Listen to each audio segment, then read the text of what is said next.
object. I'm not usually a fan of object lessons for children, I have to say. Because, and I know this from experience as a child, you would remember the thing, the like playing with the thing, but then you would forget, like you wouldn't make the connection in your brain, like this is what this other thing is about.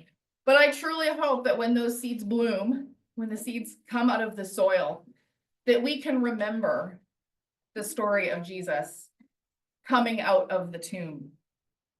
Because at Easter, we retell that story. Now, I started keeping a garden journal.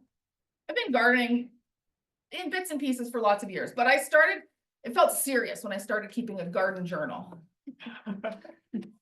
So it's only a few years in, but each year I'll like make a little drawing of my little boxes, and I'll figure out what I want to put where, and I'll make notes about what happened on what date, and when the dog dug up my plants, so I had to put them back in again, or the slugs destroyed things, and so I had to replant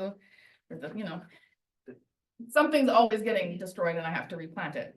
It's part of the work. Or what plants that I decided not to plant after all, or all of the things, and keeping track of when did things come up and when did things sprout. All of that is what's in my journal. And now that I'm a few years in, I get to look back at the previous years and see what I did last year. When did that thing sprout? Or how did the garden take shape? Or what did I add? What new plants did I add last year that I hadn't done before? And did this fertilizer work? Or did pruning help this plant grow? All of the things that you do when you're preparing for a new garden. But there's also worry in there and fretting about what's going to grow or what's going to come up. A few weeks ago, when I planted that seed that I showed to the children, which is now about this high, at the same time as I planted that bean seed, I also started a bunch of other seeds.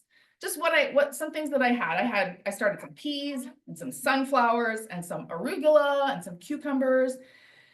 And while all of the other seeds have sprouted, varying heights, the cucumbers, still nothing. Even the snap peas they're like out of the containers and into the garden. They're like this tall already. But the cucumbers are still hidden under the soil. Dead? This time of waiting and wondering and fretting is part of the experience of being a gardener. It's part of the experience of nurturing new life from seeds into plants. And it's part of the Easter story. One of the telling things about reading the story of Jesus, and this year we're reading the gospel in Luke, is that it's about a 3-ish year time of ministry for Jesus. But as you read through the gospels, the action when you get to that last week of Jesus' life slows way down, or at least you get much more of the story. And we get a lot of details about the last week of Jesus' life and ministry, his interactions with his disciples and the crowds and the leadership in Jerusalem. And last week, we read the story of Jesus' triumphal entry into Jerusalem. And there have been 5 chapters of the gospel gone by since last week. And so now we were from 19 until 24, and all of that was action about the last days of Jesus' life. We missed the last meal with his disciples, their prayer in the garden, Jesus' betrayal and trial and arrest and crucifixion. And at the end of the story, the last day and a hurried burial into a borrowed tomb. And then it was the Sabbath. Jesus' body hurried into that tomb, and then waiting. And so now we begin the story in the first day of the week. And Jesus' friends and his community, they've spent that long Sabbath day worrying and fretting and grieving and wondering. They have not been able to care for Jesus' body, their beloved one who they had watched be tortured and brutalized. now they just have to wait. They would have had nothing to distract them from their grief and pain. And I wonder what that would have felt like. Lots of us know what it's like to lose a loved one. And even I woke up this morning, just, like the light was starting to come in the windows and it was still early. And I was thinking of this story and how it would have felt to have the immediate knowledge that it's like you wake up and you're just kind of awake, and then it hits you. My friend is dead. And to having, like, that's the feeling they had waking up. And now that it's no longer the Sabbath, well, now we have a thing to do. We can go and we can take care of his body. Lots of us know what it's like to need to do something, to get away from that depth of feeling. We get busy, we move our bodies, we do anything we can to put aside that feeling of loss. And fortunately, our culture gives us plenty of things to do after death. Arrangements and paperwork and cleaning up and planning and dealing with belongings. Sarah Kerr, who is the founder of the Center for Sacred Death Care, says about the moments after a death: when someone dies, the first thing to do is nothing. Don't run out and call the nurse. Don't pick up the phone. Take a deep breath and be present to the magnitude of the moment. It's not easy to follow that advice. And Jesus' death was a moment of magnitude for his friends. Not just because of their love for him, but because of the way that it happened. And not just because he was their leader or savior, but because he was a beloved son and friend and brother. And they had sat still with their grief, and now they cannot sit still any longer. And just at the moment that the sun peaks up over the horizon, these women go and do the thing that they know they can do, the sacred work of caring for Jesus' body. And yet, when they get there, once again, they are forced to wait. The women find not the broken body of Jesus that they expect, but nothing. There's that moment before the dazzling and mysterious men arrive, when they're just at a loss. They thought they knew what they were doing here, and now just emptiness and confusion and fear. And then those dazzling men appear, and it's like mystery and confusion and fear. And then they receive the instructions. They hear, "Remember what he told you. The human one must be handed over to sinners, be crucified, and on the third day rise again." Remember all the times that Jesus had predicted exactly what was going to happen. All the times that Jesus had told them and demonstrated that to them and told them stories and shared with them the physical object lesson of the bread and the cup, saying, "Remember, listen, this is what is going to happen to me." And all of those times, they hadn't got it, any of those times. But it was like Jesus was planting seeds. He was planting seeds in them that were going to come to life when they needed to come to life.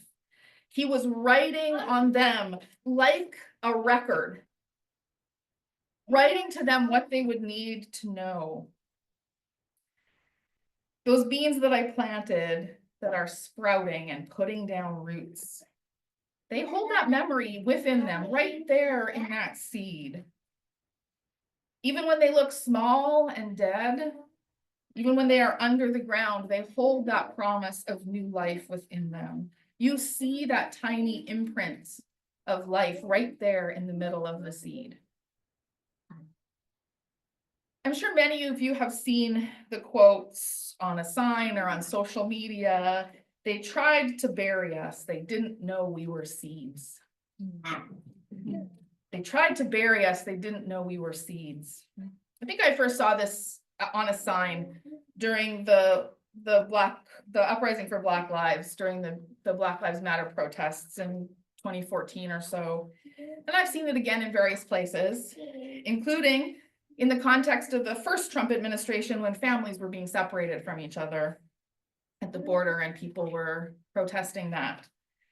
Some places on the internet, I was looking for an attribution. Some people will simply say Mexican proverb. I do not find that very satisfying because somebody said it. And so I kept looking, I dug a little more. And then I found that while this is indeed a phrase that is used by Mexican activists, most recently, in particular, in support of 43 students from a teacher's college who were abducted by government, organized crime, both? Government. So it was used in protesting that action by the government. It's actually decades older, this phrase. It comes from a Greek poet. I'm not sure how it made it from Greece to Mexico. But this idea was first coined by a radical queer poet, a Greek poet named Dinos Christianopoulos, whose couplet originally went like this: "What you didn't do to bury me, but you forgot that I was a seed." He was apparently addressing these words, which were written in the 1960s, to the Greek literary community, who were critical of his poetry for all kinds of reasons, but partly because he was queer and partly because of provincialism. They accused him of basically just being too rural. He didn't branch out or go other places. And he went on to prove, like his couplet says, that his work could both put down roots that anchored him to that place and also bloom far beyond its borders. That idea of the seed that is cast down and yet still full of the power of life has continued to inspire people who are marginalized and oppressed. Indeed, these words were taken up by the Zapatistas in Mexico, and then more recent Mexican activism and the Black Lives Matter movement and immigration advocates here in the US. And they have always been a way of saying, we will rise again. Last week, I talked about Jesus' ride into Jerusalem, that and his action at the temple were part of this non-violent action. Yesterday, when a number of us stood outside the Northwest Detention Center and Valley and Mountain Church led us in literally physically turning tables over, they told that story again with actions of Jesus in English and in Spanish, of Jesus riding into Jerusalem and turning over the tables as an act of uncovering the unjust systems in which he was living. These were a protest movement, and after which he was killed and he was buried. And when the women arrive, they see the empty tomb, and his life and death gave way not to the suppression of his message, as perhaps the leadership had hoped, but to its exponential growth. The seeds that he planted and were scattered far and wide. In this story, in the one we read this morning, Jesus is alive. The women do not see him.